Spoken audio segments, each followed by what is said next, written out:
So next, I want to talk about the old days of RPGs. When I first started playing role-playing games, they were called Dungeons and Dragons. Not literally, but close. There were really very few options beyond D&D and its weird science fiction spin-offs. There were some, though. Traveller, RuneQuest, Tunnels and Trolls, a handful of others. In those days, RPG materials were all printed, and you generally needed a rule set of some kind and then a pencil and piece of paper and some dice. Obviously that's not true. Not really. What you really needed as well was some form of adventure for the players. The way games are written and the way adventures are distributed has changed a great deal in the many years since back then, but there were then 4 different sorts of supporting materials available. And I'm just talking about supporting materials for the actual campaigns and adventures here. I may be wrong about this, but I still think this distinction is useful to this day because of the way there's this vast amount of material back there which you can access if you just know what you're looking for and how to read it and understand it. But because now materials are released in such a way that the components are all in a single supplement, or 3 of the components are in a single supplement, or 2 of them are, but they're useless without a different supplement, it's a very different way of doing things.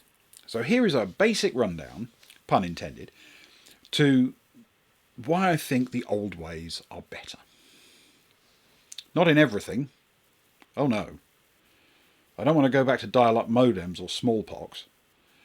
No thanks. Just in the way RPG supplements are handled. Just that one thing. That's the only thing I want to go back to. The first of the 4 supplements was often called a setting. Think World of Greyhawk, the Third Imperium, or a universe like Star Wars. It sets out how the core rules are adapted to the way the universe functions, and it provides some basic source material, like names of continents, nations, and the like. The second type of supplement was called a campaign.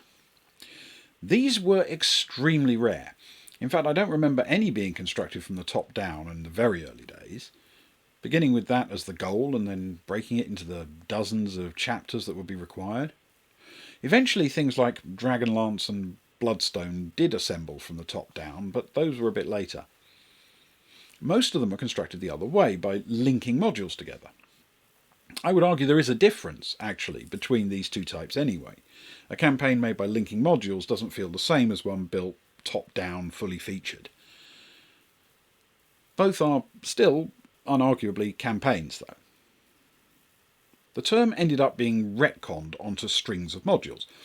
Lots of classic D&D players will very fondly remember the GDQ modules. G1, G2, G3, D1, D2, D3 and Q1. In fact, for my money, D3 is the very best module ever released for AD&D. I'm never sure it's actually right to call these collections of modules a campaign, but feel free to do so if you like. Almost everybody would. Which brings us to modules.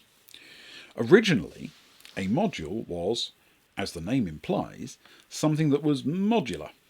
The expectation was that your campaign, the one written by your DM, your GM, not something you found on a shelf, would occasionally incorporate a modular adventure that could be dropped into the narrative. The GM could decide to take one of these modules, one suitable for the experience level of the party, and which was compatible with the ongoing campaign, and just drop it in. A little adventure for you to follow. And then there were scenarios. These were most commonly found in magazines and were 1 or 2 page scenes that could be dropped in anywhere as well, just nowhere near as elaborate. They might be a trap for a castle or an NPC to meet. If you're a Traveller player, the Journal of the Traveller's Aid Society is a good place to start. Back in the day of the magazine, White Dwarf was your friend. That was before it became a Warhammer magazine, of course. So what was the point of all this? Well, these days settings are much more common, campaigns much more elaborate, but actual flexible drop-in modules and scenarios seem to have become much less fashionable. I wonder if this is a feature of the attempt to constantly aim for more complex and integrated narrative. Anyway, food for thought. Now, the real point of all this is to give you a bit of background so you can make better use of old-style materials when you want to incorporate them into a game. Generally, scenarios and modules can be simply used as they were originally intended, though you might need to modify a few stats to make them compatible with the system you're running. Campaigns are mostly just as easy to use, but you shouldn't try to incorporate a complete campaign into another campaign. Feel free to either play that through as originally intended, or of course, strip mine the entire thing for ideas and scenarios. Settings are something completely different. By their nature, they're completely new environments, likely incompatible with whatever you're doing. There's good stuff out there. A lot of classic resources are now available online for a fraction of the price they originally cost. You can buy a complete set of the original Traveller books, including all of the modules, for a very modest price in electronic form. Clearly that's enough to play the game, but it's also a huge well of adventures and stories to reuse. If you like hard copies, and who doesn't, then second-hand materials can be astonishing value, often in large bundles and sold over the internet or in markets, bookshops, charity shops and the like. The best thing about these third-party materials, the reason you should really think about using them wherever possible, is that because they were written by different people, and I mean different people than your GM, they often feel different. They add variety. They make for a more unexpected scenario for your players. And the unexpected, the more surprises, well, sometimes that means the more fun.